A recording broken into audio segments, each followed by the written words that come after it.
So ನಾವು ಹೊರಗಡೆ ಬಂದ ನಂತರ ನಾವು ಇಲ್ಲಿ ಸರ್ಕಾರ ಮಾಡಿದ ನಂತರ ನಿತೀಶ್ ಕುಮಾರ್ ಅವರು ಬಾಗಲ್ಪುರ್ನಲ್ಲಿ ಏನು ಮುಸ್ಲಿಮ್ಸು 1,000 ಫ್ಯಾಮಿಲಿಯವರಿಗೆ ಏನು ತೊಂದರೆ ಆಗಿತ್ತು, ಅವರುಗಳಿಗೆ ನ್ಯಾಯ ಕೊಡಲಿಕ್ಕೆ ನಿತೀಶ್ ಕುಮಾರ್ ಕಾರಣ. ಲಾಲು ಯಾದವ್ ಅವರು 15 ವರ್ಷ ಕಾಲ ಅವರ ಹೆಂಡತಿ ಕಾಲದಲ್ಲಿ ಅವರಿಗೆ ಸಿಗಲಿಲ್ಲ, ನ್ಯಾಯ ಸಿಗಲಿಲ್ಲ. ಇನ್ನೊಂದು ನಾನು ನಿಮಗೆ ಹೇಳಿದ ಪ್ರಕಾರ ನಿತೀಶ್ ಕುಮಾರ್ ಅವರು ಏನು ಮುಖ್ಯಮಂತ್ರಿಯಾಗಿ ಕೆಲಸ ಮಾಡಿದ್ದಾರೆ, ಈ ಕೆಲಸದಲ್ಲಿ ಎಲ್ಲ ವರ್ಗದ ಜನರನ್ನು ಅವರಿಗೆ ಅದರಿಂದ ಲಾಭ ಸಿಕ್ಕಿದೆ. ಮುಖ್ಯವಾಗಿ ಮಹಿಳೆಯರಿಗೆ ಅವರು ಮುಖ್ಯವಾಗಿ ಏನು ಪಂಚಾಯತ್ ರಾಜ್ ಚುನಾವಣೆಯಲ್ಲಿ ಅವರು ಡಿಮಾಂಡ್ ಇಲ್ಲದೇ ಇದ್ದರೂ ಕೂಡ ಅವರು ಸ್ವತಃ ಅವರು ಒಬ್ಬರು ಸಮಾಜವಾದಿ ಆಗಿರುವ ಕಾರಣಕ್ಕೋಸ್ಕರ 50% ರಿಸರ್ವೇಷನನ್ನು ಪಂಚಾಯತ್ ರಾಜ್ನಲ್ಲಿ ಮತ್ತು ಲೋಕಲ್ ಅಥಾರಿಟೀಸ್ ಇಲೆಕ್ಷನ್ಸಲ್ಲಿ ಅವರೇನು ಕೊಟ್ಟರು. ಈ ಕಾರಣಕ್ಕೋಸ್ಕರ ಇವತ್ತು ಮಹಿಳೆಯರ ಸಶಕ್ತೀಕರಣ ಏನಾಗಿದೆ, ಮಹಿಳೆಯರು ಹೊರಗಡೆ ಬಂದು ಇವತ್ತು ನಾಯಕರುಗಳಾಗಿದ್ದಾರೆ ಇಡೀ ಸ್ಟೇಟ್ನಲ್ಲಿ. 8,400 ಪಂಚಾಯತ್ನಲ್ಲಿ 4,200 ಜನ ಇವರೇ ಅಲ್ಲಿ ನಡೆಸ್ತಾ ಇದ್ದಾರೆ ಪಂಚಾಯತ್ಗಳನ್ನು. ಅದಲ್ಲದೆ ಭಾಳಷ್ಟು ಅರ್ಬನ್ ಇದರಲ್ಲಿ ಎಲ್ಲ ಮೆಂಬರ್ಸು, ವಾರ್ಡ್ ಕೌನ್ಸಿಲರ್ಸು ಎಲ್ಲ ಸಾವಿರಾರು ಜನ ಬಿಹಾರದಲ್ಲಿ ಬಂದಿದ್ದಾರೆ ಮಹಿಳೆಯರು. ಇದಲ್ಲದೆ ಮಹಿಳೆಯರಿಗೆ ಮುಖ್ಯವಾಗಿ ಇವರು ಗೌರ್ಮೆಂಟ್ನಲ್ಲಿ 35% ರಿಸರ್ವೇಷನ್ ಕೊಟ್ಟಿದ್ದರು ಎಂಪ್ಲಾಯ್ಮೆಂಟ್ನಲ್ಲಿ. ಸ್ಕೂಲ್ ಟೀಚರ್ಸ್ನಲ್ಲಿ, ಪ್ರೈಮರಿ ಸ್ಕೂಲ್ ಟೀಚರ್ಸ್ದವರಿಗೆ 50% ರಿಸರ್ವೇಷನ್ ಕೊಟ್ಟಿದ್ದಾರೆ, ಬೇರೆಯವರಿಗೆ 35% ರಿಸರ್ವೇಷನ್ ಕೊಟ್ಟಿದ್ದಾರೆ. ಸೊ ಈ ವಿಷಯವನ್ನು ಹಿಂದುಳಿದ ವರ್ಗದವರನ್ನು ಎಲ್ರಿಗೂ ಇವರು ಮಾಡಿರುವಂಥದ್ದು ಕೆಲಸಗಳು, ಲಾ ಆ್ಯಂಡ್ ಆರ್ಡರನ್ನು ಇವರು ಸರಿ ಮಾಡಿರುವಂಥದ್ದು ವಿಷಯ ಇದೆಲ್ಲ. ಮತ್ತು ಅವರು ಏನು ಜೀವಿಕಾ ಅನ್ನುವ ಒಂದು ಸೆಲ್ಫ್ ಹೆಲ್ಪ್ ಗ್ರೂಪನ್ನು ಸುಮಾರು 1,00,000 ಗ್ರೂಪ್ಸ್ ಏನವರು ಮಾಡಿದ್ದಾರೆ. ಇವತ್ತು ಇದರಲ್ಲಿ ಹೆಚ್ಚು ಕಡಿಮೆ 1 ಕೋಟಿ ಜನ ಮಹಿಳೆಯರು ಇದರಲ್ಲಿ ಜಾಯ್ನ್ ಆಗಿದ್ದಾರೆ. ಅವರದ್ದೆಲ್ಲ ಅವರವರ ಮನೆಯಲ್ಲಿ ಮನೆ ಸುತ್ತಮುತ್ತ ಅವ್ರದ್ದೇ ಆದ ಉದ್ಯೋಗವನ್ನು ಶುರು ಮಾಡಿ ಅವರೆಲ್ಲ ಸಶಕ್ತೀಕರಣಗೊಂಡಿದ್ದಾರೆ. ಈ ಎಲ್ಲ ಕೆಲಸಗಳು ಏನು ನಿತೀಶ್ ಕುಮಾರ್ ಅವರು ಮಾಡಿದ್ದಾರೆ. ಇದ್ರ ಬಗ್ಗೆ ಜನರು, ನಾವು ಫೀಲ್ಡ್ನಲ್ಲಿ ಹೋಗ್ತೇವೆ ಜನರು ಇದ್ರ ಬಗ್ಗೆ ಆಡ್ಕೊಳ್ತಾರೆ. ಎಲ್ಲಿವರೆಗೆ ಅಂದರೆ ಮೈನಾರಿಟೀಸ್ನವರು ಕೂಡ ಭಾಳಷ್ಟು ಜನರು ನಿತೀಶ್ ಕುಮಾರ್ ಅವ್ರ ಬಗ್ಗೆ ಹೇಳ್ತಾರೆ. ಅಲ್ಲಿ ಹಿಂದೆ ಯಾವಾಗ ಕೂಡ ಹಿಂದೂ ಮುಸ್ಲಿಂ ಇದೆಲ್ಲ ಜಗಳಕ್ಕೆ ಮುಖ್ಯ ಕಾರಣ ಏನಿತ್ತು, ಅವರುಗಳದ್ದು ಸಾವಿರಾರು ಸ್ಮಶಾನಗಳೇನಿತ್ತು ಬಿಹಾರನಾದ್ಯಂತದಲ್ಲಿ, ಅಲ್ಲಿ ಎಲ್ಲ ಬೇರೆಯವರು ಅವರ ಜಾನುವಾರುಗಳನ್ನು ಕಟ್ಟೋದು, ಈ ಥರ ಅಲ್ಲಿ ಆ ಜಾಗವನ್ನು ಕಬ್ಜಾ ಮಾಡೋದು, ಈ ಥರ ಎಲ್ಲ ಇತ್ತು. ಆ ಜಾಗದ ಬಗ್ಗೆ ಜಗಳ ಇತ್ತು. ನಿತೀಶ್ ಕುಮಾರ್ ಅವರು ಮುಖ್ಯಮಂತ್ರಿ ಆದ ನಂತರ ಅದಕ್ಕೆಲ್ಲ ಕಾಂಪೌಂಡ್ ವಾಲ್ ಎಲ್ಲ ಮಾಡಿಸ್ಲಿಕ್ಕೆ ಇದು ಮಾಡಿ ಆ ಡಿಸ್ಪ್ಯೂಟನ್ನು ಆಗದೇ ಇರುವ ಹಾಗೆ ಅವರಿಗೆ ಸೆಕ್ಯೂರ್ ಮಾಡಿ ಕೊಟ್ಟಿದ್ದಾರೆ. ಸುಮಾರು 9,000 ಮುಸ್ಲಿಮ್ಸ್ನವರ ಏನು ಇದು ಸ್ಮಶಾನ ಏನಿದೆ ಅದನ್ನು ಅವರು ಸೆಕ್ಯೂರ್ ಮಾಡಿದರು. ಆ ಕಾರಣಕ್ಕೂ ಕೂಡ ಮತ್ತು ಅವರು ಮುಖ್ಯಮಂತ್ರಿ ಆದ ದಿವಸದಿಂದ ಇವತ್ತಿನವರೆಗೆ ಎಲ್ಲಿ ಕೂಡ ಕಮ್ಯುನಲ್ ರಿವಾರ್ಡ್ಸ್ ಆಗಲಿ ಏನೋ ಆಗಲಿಕ್ಕೆ ಅವರು ಬಿಡುವುದಿಲ್ಲ. ಇದೆಲ್ಲ ಕಾರಣಗಳು. ಅದು ಯುವಕರಿಗೆ ಅವರು ಸ್ಟೂಡೆಂಟ್ ಕ್ರೆಡಿಟ್ ಕಾರ್ಡ್ ಏನು ಕೊಟ್ಟಿದ್ದಾರೆ, ಅವರು ಇದರ ಮೂಲಕ ಅವರಿಗೆ ವಿದ್ಯಾಭ್ಯಾಸ ಮುಂದೆ ಬರಲಿಕ್ಕೆ ಅವರಿಗೇನು ಸಾಧ್ಯತೆ ಇದೆ. ಮಹಿಳೆಯರಿಗೆ ಅವ್ರಿಗೇನು ಇದು ವ್ಯವಸ್ಥೆ ಮಾಡಿದ್ದಾರೆ. ಹಿಂದುಳಿದ ವರ್ಗದವರಿಗೆ, ಅತಿ ಹಿಂದುಳಿದ ವರ್ಗದವರಿಗೆ ಅವರು ಏನು ಕೆಲಸ ಮಾಡಿದ್ದಾರೆ. ಮತ್ತು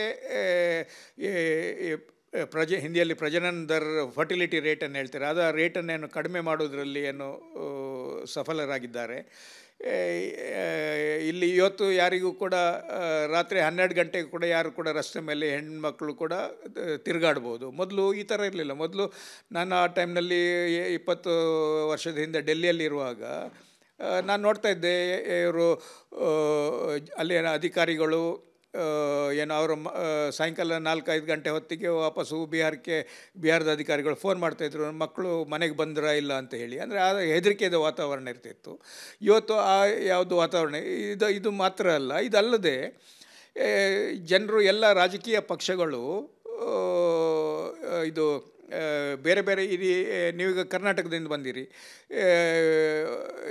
ಮಹಿಳೆಯರು ಭಾಳಷ್ಟು ಜನ ಶರಾಬ್ ಬಂದಿ ಆಗಬೇಕು, ಮದ್ಯ ನಿಷೇಧ ಮಾಡಬೇಕು ಅಂತ ಹೇಳಿ ಆಂದೋಲನ ಮಾಡ್ತಾರೆ. ಇಲ್ಲಿ ಕರ್ನಾಟಕದಲ್ಲಿ ನಾನು ಕೇಳಿದಾಗೆ 1-2 ವರ್ಷದಿಂದ ಗುಲ್ಬರ್ಗದಿಂದ ಬೆಂಗಳೂರವರೆಗೆ ಜಾಥಾದಲ್ಲಿ ಸಾವಿರಾರು ಮಹಿಳೆಯರು ಬಂದಿದ್ದರು ಮದ್ಯ ನಿಷೇಧ ಮಾಡಬೇಕಂತೇಳಿ. ಭಾಳಷ್ಟು ರಾಜಕೀಯ ಪಾರ್ಟಿಗಳು ಯಾರನ್ನಾದರೂ ನಮಗೆ ಆಗದೇ ಇರುವಾಗ ಯಾವುದಾದ್ರೂ ಪಾರ್ಟಿಗಳನ್ನು ಬಗ್ಗೆ ವಿರೋಧ ಮಾಡಬೇಕಾದ್ರೆ ಮಹಾತ್ಮ ಗಾಂಧಿದು ಹೆಸರು ತಗೊಳ್ಳೋದು, ಅವ್ರದ್ದು ಫೋಟೋ ಇಟ್ಕೊಂಡು ಸತ್ಯಾಗ್ರಹ ಮಾಡೋದು, ಈ ಥರದ್ದು ಎಲ್ಲ ಕೆಲಸ ಮಾಡ್ತಾರೆ. ನಿತೀಶ್ ಕುಮಾರ್ ಅವರು ಮಹಾತ್ಮ ಗಾಂಧಿಯವರ ಚಂಪಾರಣ್ ಸತ್ಯಾಗ್ರಹದ 100ನೇ ವರ್ಷದ ಸಮಯದಲ್ಲಿ 2016ರಲ್ಲಿ ಯಾವ ಒಂದು ಬೇಡಿಕೆ ಇಲ್ಲದೆ ಇದ್ದರೂ ಕೂಡ ಇವರು ಸೋಮೋಟೋ ಆಗಿ ಅವರಾಗಿಯೇ ಬಿಹಾರ್ನಲ್ಲಿ ಶರಾಬ್ ಬಂದಿ ತಂದಿದ್ದಾರೆ. ಇವತ್ತು ಇಡೀ ದೇಶದಲ್ಲಿ ಎಲ್ಲಕ್ಕಿಂತ ದೊಡ್ಡ ರಾಜ್ಯಗಳಲ್ಲಿ ಎಲ್ಲಿಯಾದರೂ ಕೂಡ ಮದ್ಯ ನಿಷೇಧ ಇರುತ್ತಿದ್ದರೆ ಅದು ಒಂದು ಬಿಹಾರ್ನಲ್ಲಿ ಮತ್ತು ಗುಜರಾತ್ನಲ್ಲಿ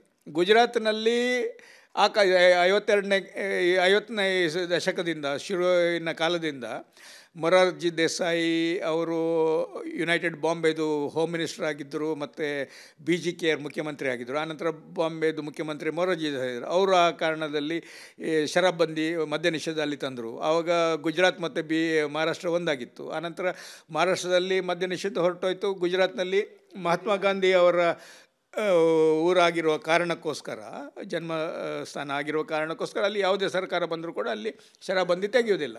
ಬೇರೆ ಕಡೆ ಭಾಳಷ್ಟು ಎಕ್ಸ್ಪೆರಿಮೆಂಟ್ ಮಾಡಿ ಆಯಿತು. ನಿತೀಶ್ ಕುಮಾರ್ ಅವರು ಭಾಳಷ್ಟು ಜನ ನಮ್ಮ ಪಾರ್ಟಿಯವರನ್ನೇ ಲೀಡರ್ಗಳು ಕೂಡ ಮದ್ಯ ನಿಷೇಧ, ನಮ್ಮ ಕಾರ್ಯಕರ್ತರುಗಳು ಕೂಡ ಭಾಳಷ್ಟು ಜನರು ಕೂಡ ಮದ್ಯ ನಿಷೇಧದ ವಿರೋಧ ಮಾತಾಡಿದರು ಕೂಡ, ಅಥವಾ ಅದರಲ್ಲಿ ಪತ್ರಕರ್ತರಾಗಲಿ ಇನ್ನೊಬ್ಬರು ವಿರೋಧ ಮಾತಾಡಿದರು ಕೂಡ. ನಿತೀಶ್ ಕುಮಾರ್ ಅವರು ಹೇಳಿದರೆ, ಏನೇ ಆಗಲಿ ನಾನು ಮುಖ್ಯಮಂತ್ರಿ ಆಗಿರುವ ದಿವಸದವರೆಗೆ ನಾನು ಈ ಮದ್ಯ ನಿಷೇಧವನ್ನು ಆಜ್ಞೆಯನ್ನು ವಾಪಸ್ ತೆಗೆದುಕೊಳ್ಳೋದಿಲ್ಲ, ಏನು ಬೇಕಾದರೂ ಆಗಲಿ ಅಂತ ಹೇಳಿ ಆ ಥರ ಅವರು ಪಬ್ಲಿಕ್ಲಿ ಅವರು ಹೇಳಿದ್ದಾರೆ. ಇಲ್ಲಿ ಇನ್ನೊಂದು ವಿಚಾರ, ಇಷ್ಟೆಲ್ಲ ಅಭಿವೃದ್ಧಿಯ ನಡುವೆ ಅಥವಾ ಪ್ರಶಾಂತ್ ಕಿಶೋರ್ ಹೇಳ್ತಾ ಇದ್ದಾರೆ, ಹಾಗೆಯೇ ತೇಜಸ್ವಿ ಯಾದವ್ ಕೂಡ ಆರೋಪವನ್ನು ಮಾಡ್ತಿದ್ದಾರೆ, ಇಷ್ಟೆಲ್ಲ ಮಾಡಿರುವಂಥ JDU ಸರ್ಕಾರ ಯಾಕೆ ಇಲ್ಲಿಂದ ಕಾರ್ಮಿಕರು ವಲಸೆ ಹೋಗೋದನ್ನು ತಪ್ಪಿಸ್ತಾ ಇಲ್ಲ, ಯಾಕೆ ಬಂಡವಾಳ ಹರಿದು ಬರ್ತಾ ಇಲ್ಲ, ಹೊಸ ಸಂಸ್ಥೆಗಳಾಗಲಿ ಹೊಸ ಕಾರ್ಖಾನೆಗಳು ಯಾಕೆ ಬಂಡವಾಳ ಹುಡ್ತಾ ಇಲ್ಲ, ಇಲ್ಲಿನ ವಿದ್ಯಾರ್ಥಿಗಳೇನಿದ್ದಾರೆ ವಿದ್ಯಾರ್ಥಿಗಳ ಸ್ಕಿಲ್ ಲೆವೆಲ್ ಡೆವಲಪ್ಮೆಂಟ್ ಆಗಿಲ್ಲ, ಈ ಥರದ ಆರೋಪಗಳನ್ನು ನಾವು 20 ವರ್ಷದಲ್ಲಿ ಇದೆಲ್ಲೂ ಕೂಡ ಹಿಂದೆ ಹೋಗ್ತಾ ಇದ್ದೀವಿ ಅಂತ ಆರೋಪ ಮಾಡಿದ್ದಾರೆ. ಏನು ಹೇಳ್ತೀರಿ? 20 ವರ್ಷದ ಹಿಂದೆ ನೀವು ಬಿಹಾರಿಗೆ ಬಂದಿದ್ದರೆ ಈ ಪ್ರಶ್ನೆ ನನ್ನ ಹತ್ರ ಕೇಳ್ತಾ ಇರಲಿಲ್ಲ. ಯಾಕಂದರೆ ಯಾವುದೇ ಕಡೆಯಲ್ಲಿ ಎಲೆಕ್ಟ್ರಿಸಿಟಿ, ಯಾವುದೇ ಕಡೆಯಲ್ಲಿ ಉದ್ಯೋಗ ಇಂಡಸ್ಟ್ರೀಸ್ ಬರಬೇಕಾದ್ರೆ ಅದರ ಜೊತೆಗೆ ಎಲೆಕ್ಟ್ರಿಸಿಟಿ ಕೊಡಬೇಕು, ಅಲ್ಲಿ ಲಾ ಆ್ಯಂಡ್ ಆರ್ಡರ್ ಸರಿ ಇರಬೇಕು. ಬಿಹಾರ್ನಲ್ಲಿ ಯಾವ ರೀತಿಯ ನಿತೀಶ್ ಕುಮಾರ್ ಅವರಿಗೆ ಸಿಕ್ಕಿತ್ತು, ಆ ಹೊತ್ತಿನಲ್ಲಿ ಇಲ್ಲಿ ಪ್ರತಿ ದಿವಸ ಪ್ರಾಸ್ಪರ್ ಆಗ್ತಾ ಇದ್ದ ಉದ್ಯೋಗ ಒಂದೇ, ಅದು ಕಿಡ್ನ್ಯಾಪಿಂಗ್ ಫಾರ್ ರ್ಯಾನ್ಸಮ್. ಆ ಉದ್ಯೋಗ ಬಿಟ್ಟು ಬೇರೆ ಯಾವುದು ಇರಲಿಲ್ಲ ಆ ಹೊತ್ತಿನಲ್ಲಿ. ಇಡೀ ಇನ್ವೆಸ್ಟ್ಮೆಂಟ್ ಬಗ್ಗೆ ಜನರು ಮಾತಾಡ್ತಿದ್ದಾರೆ. ಈ ಕಾರಣಕ್ಕೋಸ್ಕರ ಇಲ್ಲಿ ಬರ್ತಾ ಇರಲಿಲ್ಲ. ನಿತೀಶ್ ಕುಮಾರ್ ಅವರು ಮುಖ್ಯಮಂತ್ರಿ ಆದ ತಕ್ಷಣ ಅವರು 1,00,000 ಕ್ರಿಮಿನಲ್ಗಳನ್ನು ಅವರು ಅರೆಸ್ಟ್ ಮಾಡಿ ಜೈಲಿಗೆ ಕಳಿಸಿ ಈ ಒಂದು ಇಡೀ ದೇಶಕ್ಕೆ ಒಂದು ಮೆಸೇಜ್ ಕಳಿಸಿದರು, ಬಿಹಾರದಲ್ಲಿ ಲಾ ಆ್ಯಂಡ್ ಆರ್ಡರ್ ಸರಿ ಇದೆ ಅಂಥೇಳಿ ಅವರು ತೋರಿಸಿಕೊಟ್ರು.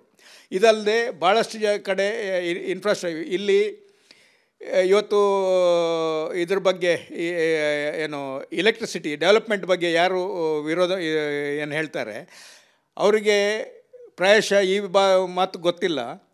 ಯಾವಾಗ ಕರ್ಪೂರಿ ಠಾಕೂರ್ ಮುಖ್ಯಮಂತ್ರಿ ಆಗಿದ್ದರು, ಆ ಹೊತ್ತಿನಲ್ಲಿ ಜಾರ್ಜ್ ಫರ್ನಾಂಡಿಸ್ ಏನು ದೇಶದ ಉದ್ಯೋಗ ಮಂತ್ರಿ, ಇಂಡಸ್ಟ್ರಿ ಮಿನಿಸ್ಟರ್ ಏನಾಗಿದ್ದರು, ಆ ಹೊತ್ತಿನಲ್ಲಿ ಏನು ಜಾರ್ಜ್ ಫರ್ನಾಂಡಿಸ್ ಅವರು ಆ್ಯಸ್ ಎ ಇಂಡಸ್ಟ್ರಿ ಮಿನಿಸ್ಟರು ಅವರು ಏನು ದೇಶದಲ್ಲಿ 300 ಡಿಸ್ಟ್ರಿಕ್ಟ್ ಇಂಡಸ್ಟ್ರೀಸ್ ಸೆಂಟರನ್ನು ಸ್ಥಾಪನೆ ಮಾಡುವ ನಿರ್ಣಯ ತಗೊಂಡ್ರು.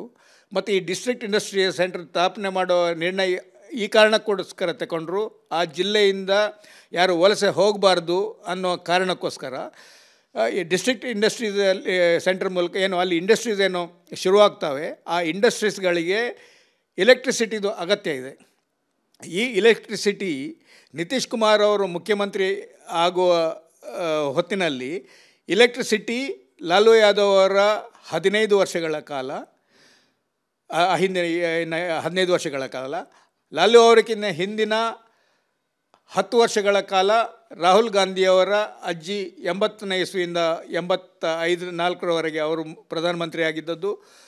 85ರಿಂದ 89ರವರೆಗೆ ಅವರ ತಂದೆ ರಾಹುಲ್ ಗಾಂಧಿಯವರ ತಂದೆ ಏನು ಪ್ರಧಾನಮಂತ್ರಿ ಆಗಿದ್ದದ್ದು. ಆ ಹೊತ್ತಿನಲ್ಲೇ ಈ ಬಿಹಾರದಲ್ಲಿ ಕೊನೆಯ ಕಾಂಗ್ರೆಸ್ನ ಸರ್ಕಾರ, ಸ್ಟೇಟ್ ಗೌರ್ಮೆಂಟು ಅದೇ ಹೊತ್ತಿನಲ್ಲಿ ಆ 10 ವರ್ಷಗಳ ಇದ್ದದ್ದು. ಅಂದರೆ ಆ 10 ವರ್ಷಗಳಲ್ಲಿ ಕೂಡ ಲಾಲು ಯಾದವ್ ಅವರು ಮುಖ್ಯಮಂತ್ರಿ ಆಗುವ ಮೊದಲಿನ 10 ವರ್ಷ ಕಾಂಗ್ರೆಸ್ಸಿನ ಡಬಲ್ ಇಂಜಿನ್ ಸರ್ಕಾರ ಇತ್ತು. ಆ ಹೊತ್ತಿನಲ್ಲಿ ಕೂಡ ಯಾವುದೇ ಇಲ್ಲಿ ಎಲೆಕ್ಟ್ರಿಸಿಟಿ ಪ್ರಾಜೆಕ್ಟ್ ಬರಲಿಲ್ಲ.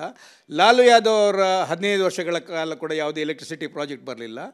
ಯಾವತ್ತು ನಿತೀಶ್ ಕುಮಾರ್ ಅವರು ಜಾರ್ಜ್ ಫರ್ನಾಂಡಿಸ್ ಅವರ ನೇತೃತ್ವದಲ್ಲಿ ಈ ಎಲ್ಲ ಕಾರಣಕ್ಕೋಸ್ಕರ ಹೊರಗಡೆ ಬಂದು ಸಮತಾ ಪಾರ್ಟಿ ಮಾಡಿದರು. ಆನಂತರ ಅದೇ ಪಾರ್ಟಿ ಇವತ್ತೇನು JDU ಏನಾಗಿದೆ, ಈ ಪಾರ್ಟಿಯ ಸ್ಥಾಪಕ ಅಧ್ಯಕ್ಷರಾದ ಜಾರ್ಜ್ ಫರ್ನಾಂಡಿಸ್ ಅವರು 78ನೇ ಇಸ್ವಿಯಲ್ಲಿ ಏನು ಮುಜಫರ್ಪುರ್ನ ಕಾಂಟಿಯಲ್ಲಿ ಏನು ಎಲೆಕ್ಟ್ರಿಸಿಟಿ ಪ್ರಾಜೆಕ್ಟ್ ಸ್ಥಾಪನೆ ಮಾಡಿದರು. ಮುಜಫರ್ಪುರಲ್ಲಿ ಮತ್ತು ಕಾಂಟಿಯಲ್ಲಿ ಮತ್ತು ತೇನುಘಾಟ್ ಈಗ ಜಾರ್ಖಂಡ್ಗೆ ಹೋಗಿದೆ, ಜಾರ್ಖಂಡ್ ಸಪ್ರೇಟ್ ಆದ ನಂತರ ಈ ಎಲೆಕ್ಟ್ರಿಸಿಟಿ ಪ್ರಾಜೆಕ್ಟ್ ಸ್ಥಾಪನೆ ಮಾಡಿದ್ದು ಯಾವ ಡಿಸ್ಟ್ರಿಕ್ಟ್ ಇಂಡಸ್ಟ್ರಿ ಸೆಂಟರಿಗೆ ಉದ್ಯೋಗ ಕೊಡಬೇಕು, ಯಾವ ಇಂಡಸ್ಟ್ರೀಸ್ಗೆ ಎಲೆಕ್ಟ್ರಿಸಿಟಿ ಬೇಕು, ಎಲೆಕ್ಟ್ರಿಸಿಟಿ ಕೊಡಲಿಕ್ಕೋಸ್ಕರ ಈ ಎಲೆಕ್ಟ್ರಿಸಿಟಿ ಪವರ್ ಪ್ರಾಜೆಕ್ಟನ್ನು ಇವರು ಸ್ಥಾಪನೆ ಮಾಡಿದರು. ಲಾಲು ಅವರು ನಿತೀಶ್ ಕುಮಾರ್ ಅವರಿಗೆ ಅಧಿಕಾರ ಹಸ್ತಾಂತರ ಮಾಡೋ ಹೊತ್ತಿನಲ್ಲಿ ಅದು ಕೂಡ ಕೆಟ್ಟು ಹೋಗಿತ್ತು. ಅವರು ಕಾಂಗ್ರೆಸ್ ಆಗಲಿ ಲಾಲು ಯಾದವ್ ಅವರ ಕಾರಣದಲ್ಲಿ ಒಂದೇ ಒಂದು ಎಲೆಕ್ಟ್ರಿಸಿಟಿ ಪ್ರಾಜೆಕ್ಟ್ ಇರಲಿಲ್ಲ. ಇಲ್ಲಿ ಇಡೀ ಸ್ಟೇಟ್ನಲ್ಲಿ 2 ಗಂಟೆ ಕೂಡ ಎಲೆಕ್ಟ್ರಿಸಿಟಿ ಇರ್ತಿರಲಿಲ್ಲ. ಇದು ಎಲ್ಲ ವಿಷಯ ಇಡೀ ದೇಶದಲ್ಲಿ ಜನರಿಗೆ ಗೊತ್ತಿದೆ. ಇದೆಲ್ಲ ಪರ್ಸೆಪ್ಷನನ್ನು ದೂರ ಮಾಡಬೇಕು. ಎಲೆಕ್ಟ್ರಿಸಿಟಿಗಳು ಇವತ್ತು 7000 ಮೆಗಾವಾಟ್ಗಿಂತ ಜಾಸ್ತಿ ಎಲೆಕ್ಟ್ರಿಸಿಟಿ ಇಲ್ಲಿ ನಮ್ಮಲ್ಲಿ ಸಿಗ್ತಾ ಇದೆ.